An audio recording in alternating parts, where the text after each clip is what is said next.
مرحبا بكم أعزائي المشاهدين في برنامجكم تاريخ وحضارات. اليوم سنتحدث عن الأديب والشاعر المغربي محمد خير الدين، من أبرز الشخصيات الأدبية المغربية في القرن العشرين.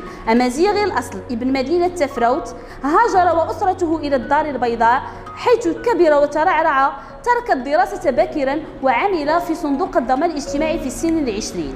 استقال سنة 1965 بسبب مجموعة من المشاكل السياسية وهاجر إلى باريس، فبرز إبداعه الأدبي وتعرف على كتاب وشعراء من العالم بأسره، حيث قام بنشر أول مؤلفه أكادير.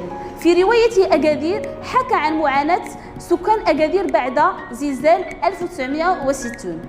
دائما كان محبا للإنسانية وينبذ جميع أشكال الظلم في مؤلفاته، لديه 20 مؤلفا.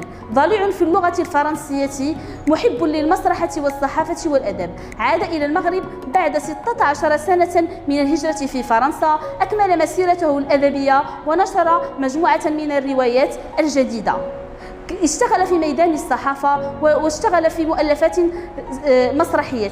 توفي سنة 1995 وبعدها قام ابنه بنشر مجموعة من رواياته، ولا يزال في ذاكرة كل مغربي مثقف، ولا زال يدرس في مجموعة في مقررات الدراسية، وكان موضوعا في مجموعة من الأطروحات. شكرا أعزائي المشاهدين على حسن التتبع. نلتقي في حلقة قادمة من برنامجكم تاريخ وحضارات.